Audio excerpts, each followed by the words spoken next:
Hello friend, मैं गौरव शर्मा और आज हम जानेंगे important reaction of organic chemistry में। ऑर्गेनिक केमिस्ट्री में आज हम इम्पोर्टेंट रिएक्शन के बारे में जानेंगे कि कितनी इम्पोर्टेंट रिएक्शन है। तो आज हम केवल और हेलो एल्केन और एल्कोहल वाले चैप्टर में से जो इम्पोर्टेंट रिएक्शन है, जो नेमिंग रिएक्शन है, इनका ज़्यादा पोर्शन आता है। सीधे डायरेक्ट ये सीधे क्वेश्चन आते हैं नेमिंग रिएक्शन से। तो आपके कई सारे लोगों के कमेंट्स आए थे और बोला था कि सर वीडियो जो इम्पोर्टेंट रिएक्शन है, नेमिंग रिएक्शन है, उनकी वीडियो बनाएं। तो मैं हेलो एल्कीन की वीडियो डाल रहा हूं। तो इसमें आप देखेंगे कि हेलो एल्कीन में हेलो एल्कीन आपको होता क्या है। पहले तो ये देखो,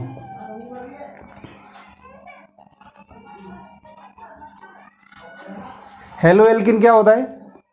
कोई भी एल्कीन CH4, कोई भी एल्केन जिसमें एक हाइड्रोजन की जगह पर,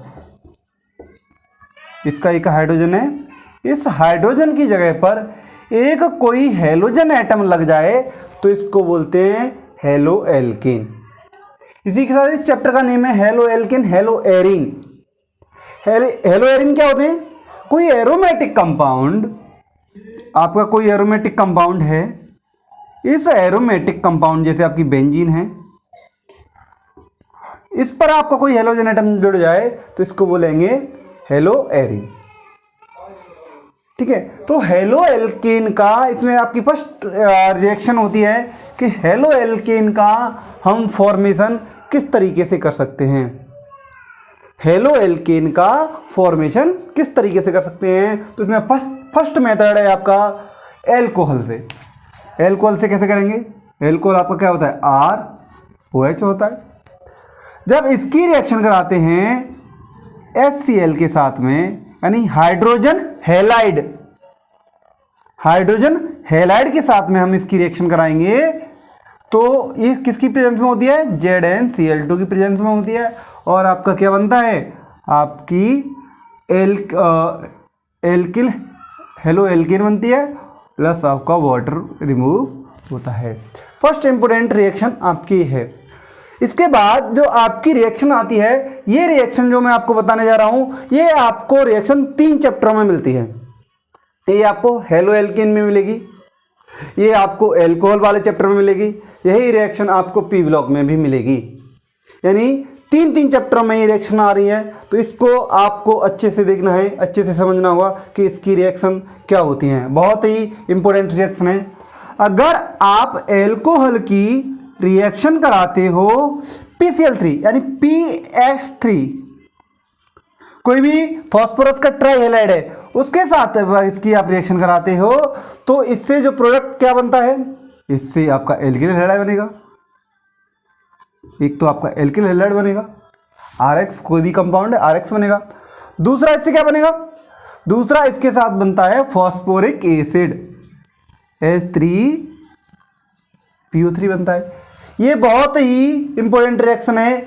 यहाँ जो X की जगह पर आपका जो हो सकता है, X आपका हो सकता है क्लोरीन हो सकती है, अदरवाइज आपकी ब्रोमीन हो सकती है। अगर इसकी देखो यहाँ इतनी तो रिएक्शन सिंपल है, लेकिन कंडीशन है कुछ।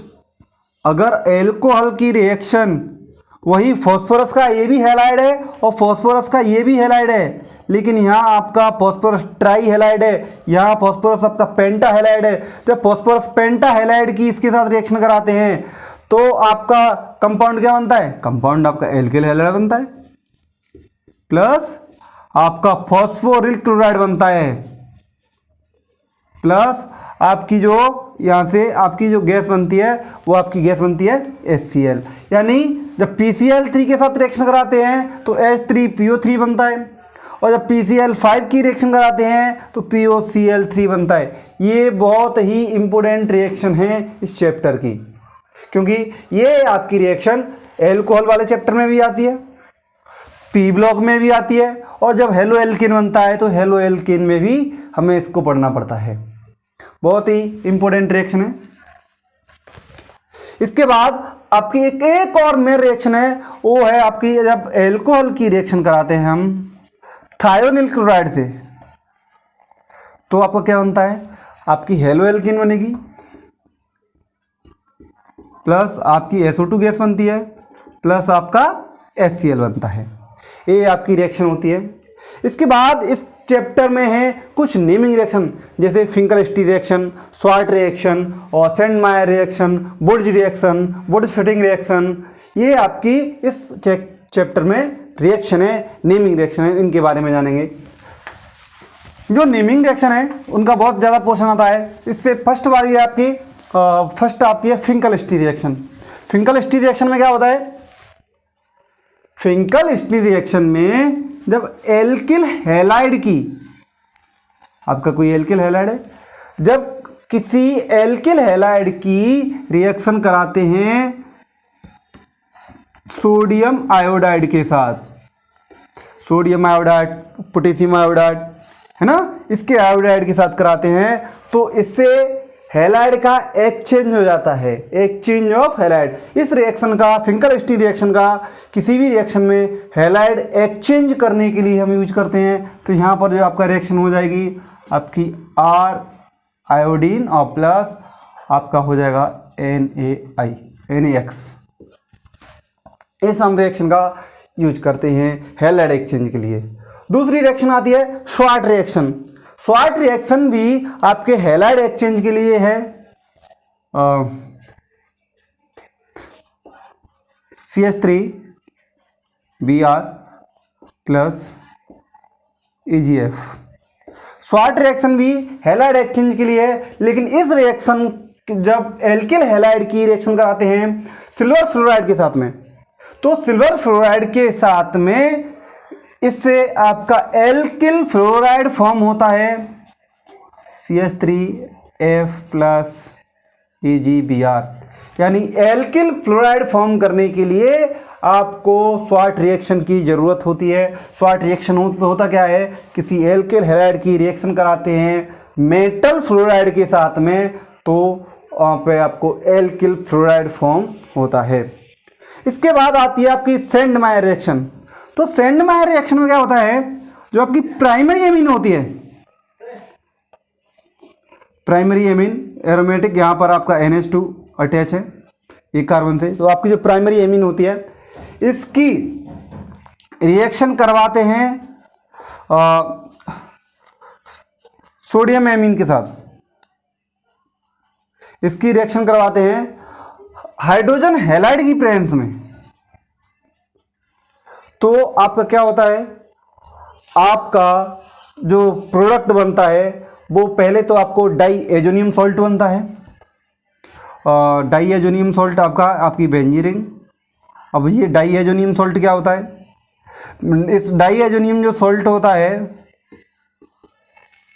यानी कोई भी कंपाउंड जिसमें एक पार्ट नेगेटिव हो दूसरा पार्ट पॉजिटिव हो, यानी उसमें कैटायन भी हो और एनायन भी हो, वो आपका होता है डाईएजोनियम सॉल्ट।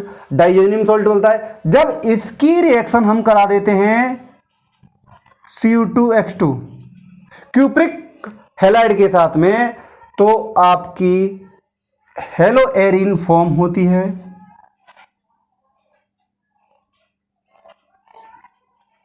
आपकी हेलो एरीन आपको फॉर्म होती है। इस रिएक्शन को बोलते हैं सेंडमायर रिएक्शन। अच्छे से समझ में आ गया होगा। इसके बाद आपका आता है बुर्ज रिएक्शन। बुर्ज रिएक्शन क्या होती है, बुर्ज रिएक्शन से पहले आपको देखना होगा ग्रिग्नार्ड रिएजेंट। एक आपका बहुत इंपॉर्टेंट टॉपिक है ग्रिग्नार्ड रिएजेंट। ग्रिग्नार्ड रिएजेंट क्या होता है, जब किसी ग्रिग्नार्ड रिएजेंट में आपका ग्रिग्नार्ड रिएजेंट क्या होता है, ग्रिग्नार्ड रिएजेंट आपका होता है कि किसी एल्किल की किसी मेटल यानी मैग्नीशियम और हैलाइड के साथ रिएक्शन कराते हैं, तो आपका ग्रिग्नार्ड रिएजेंट, इसको हम कहते हैं ग्रिग्नार्ड रिएजेंट। जब ग्रिग्नार्ड रिएजेंट की हम रिएक्शन कराते हैं वाटर के साथ, तो यहाँ से क्या होता है, आपको एल्केन फॉर्म होती है और आपका मैग्नीशियम हाइड्रोक्साइड हैलाइड आपको फॉर्म होता है। इसको ग्रिग्नार्ड रिएजेंट बोलते हैं। इंपोर्टेंट रिएक्शन है ग्रिग्नार्ड रिएजेंट की कई सारी रिएक्शंस आपको आती हैं एग्जाम में, कई बार पूछी गई हैं। इसके बाद आपकी आती है बुर्ज रिएक्शन। बुर्ज रिएक्शन में क्या होता है, एल्किल हैलाइड की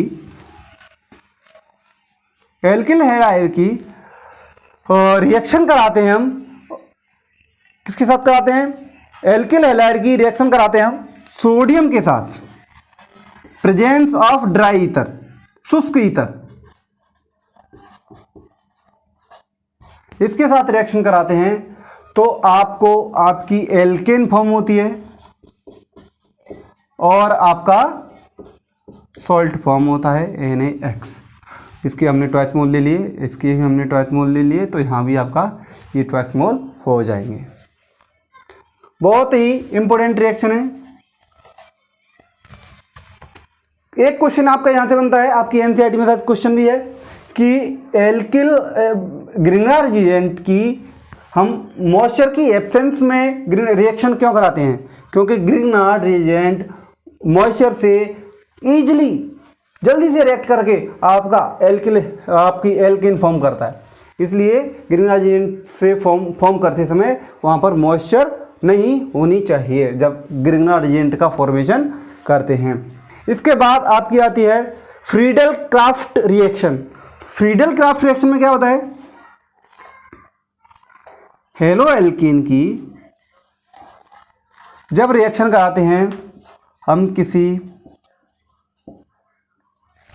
यानी हेलो एरीन की एल्किल हैलाइड से हम रिएक्शन कराते हैं।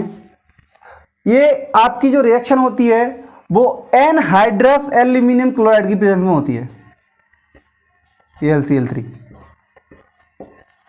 एनहाइड्रस कंडीशन में होता है। तो इसके साथ जो आपकी कंडीशन होती है तो इससे जो आपका प्रोडक्ट बनता है वो आपका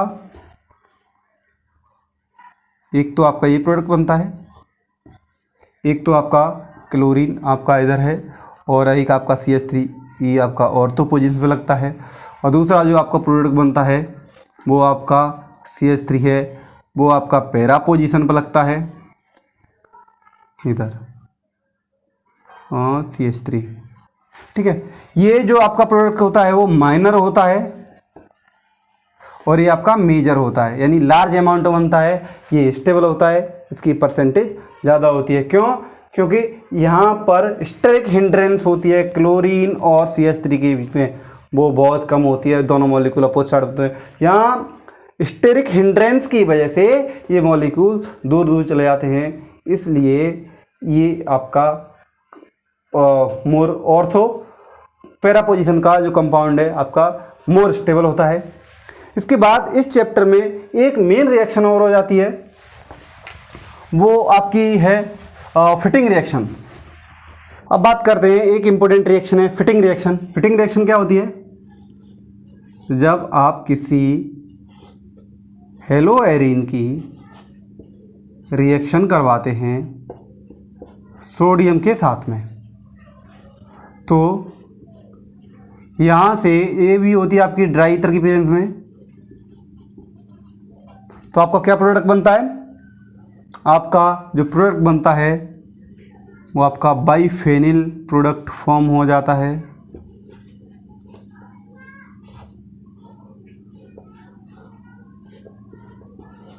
प्लस ट्वाइस NaX, ये आपका कंपाउंड फॉर्म हो जाएगा। इसकी भी 2 मॉलिक्यूल ले लो, इसकी भी 2 मॉलिक्यूल ले लो। इस रिएक्शन को बोलते हैं हम फिटिंग रिएक्शन या फिर बुर्ज फिटिंग रिएक्शन। बुर्ज रिएक्शन में क्या होता था, बुर्ज रिएक्शन में आपकी एल्केन की सोडियम के साथ रिएक्शन हो रही होती है। बुर्ज फिटिंग रिएक्शन में क्या हो रहा है, हेलो एल्केन की सोडियम के साथ रिएक्शन हो रही होती है। दोनों रिएक्शन सेम है, वहाँ पर एल्केन है, यहाँ पर हेलो एरीन है। ये आपको बहुत अच्छे से ध्यान रखना है। अगर आपको वीडियो पसंद आया हो तो वीडियो को लाइक करिए, और अगर आपको जिस टॉपिक की वीडियो चाहिए तो कमेंट बॉक्स में अपना टॉपिक डालें और आपको हम उस वीडियो को प्रोवाइड करवाने की पूरी कोशिश करेंगे। भी बोल देते हैं इसको। तो फिटिंग रिएक्शन में क्या होता है, जब हेलो एरीन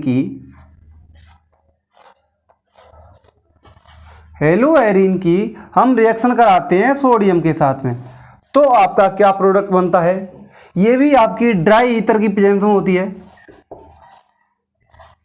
तो यहाँ से जो आपका जो कंपाउंड बनता है, इस हेलाइड को मैं यहाँ लगा लूँ तो थोड़ा सा